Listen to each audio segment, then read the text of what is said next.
किसी इलाके में कहता साली थी और जानवर सब कुछ खाकर फारिग हो गए थे। मजीद कुछ खाने को रहा नहीं था और मवेशी मालिकान निहायत परेशान थे। इस दौरान मौलवी अल्लाह वसाया ने जुमा के खुतबे में निहायत यकीन के साथ ये बात बताई कि अगर अल्लाह का नाम लेकर यानी 20 मिला पढ़कर दरिया को हुक्म दिया जाए तो वो भी नाफरमानी नहीं करता। शायद ये इसका मौलवी साहिब के पीछे जिंदगी का पहला जुमा था कि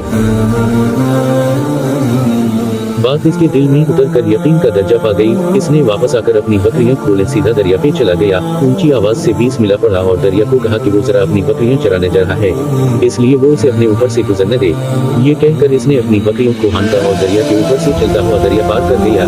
इलाका घास से भरा पड़ा था, दरख्तों के पत्ते भी सलामत थे क्योंकि यहाँ तक किसी को रसाई हासिल नहीं थी। अब तो ये इसका मामूल बन गया कि वो बकरियां पार छोड़कर खुद वापस आ जाता और शाम को जाकर वापस ले आता। इसकी बकरियों का वजन दुगना चौगना हो गया तो लोग चौंके और से पूछा कि वो अपनी बकरियों को क्या खिलाता है।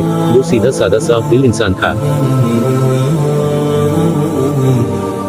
साफ साफ बात बता दी कि जनाब हम तो दरिया पार अपनी बकरियां चराने जाते हैं।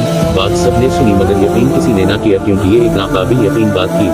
मगर बात होते होते मौलवी अल्लाह वसाया तक जा पहुंची। मौलवी अल्लाह वसाया ने इस बकरवल को बुलवाया और असल हकीकत बताने को कहा। बकरवल ने मौलवी अल्लाह वसाया ही को अपना रिफर बना लिया कि मौलवी जी मैं तो खुद आपके पास शुक्रिया अदा करने आने वाला था कि आपने एक जुमा में ये नुस्खा बताया था कि 20 मिला कहकर दरिया को हुक्म दो तो वो भी इनकार नहीं करता। मौलवी अल्लाह वसाया साहिब टक टक दीदम ना खुशेदम की तस्वीर बने बैठे थे। भाई ऐसी बातें तो हम हर जुमे को करते हैं मगर इनका मकसद लोगों का ईमान बनाना होता है।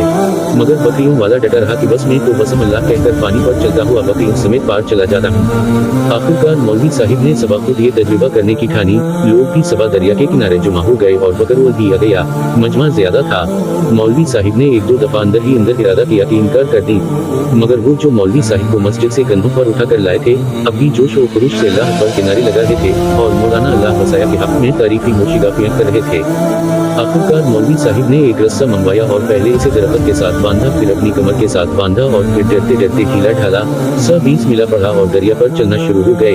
मगर पहला पाँव ही शराब से पानी में चला गया और मौलवी अल्लाह वसाया साहिब टपकियां खाने लगे। बदूसी में वो ये भी भूल गए कि वो अभी कमर कमर पानी में अटकर खड़े भी हो सकते हैं। वो पानी के बहाव में बहना भी शुरू हो गए।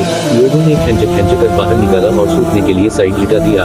मौलवी साहिब की दरगत ने बकरों को भी परेशान कर दिया कि मौलवी साहिब की 20 मिला टोटिया हो गया है, मगर चूंकि इसका ये रोज का मामूल था लिहाजा इसके अपने यकीन में कोई फर्क न आया। इसने 20 मिला कहकर बकरियों को पानी की तरफ इशारा किया और खुद इनके पीछे चलता हुआ इनको पार छोड़कर वापस भी आ गया। लोग इसे वली अल्लाह समझ रहे थे और इसके हक में नारे लगा रहे थे, मगर वो सबसे बेनियाज सीधा मौलवी अल्लाह वसाया के पास पहुंचा और कहा कि मौलवी साहिब आपकी 20 मिला की तरफ में परेशान था, मगर पानी पर चलते हुए मुझे आपकी 20 मिला की बीमारी का पता चल गया। इसने दरख्त से बंधे रस्से की तरफ इशारा किया और कहा कि मौलवी साहिब ये है आपकी 20 मिला की बीमारी, आपकी 20 मिला की बरकत को ये रस्सा खा गया है।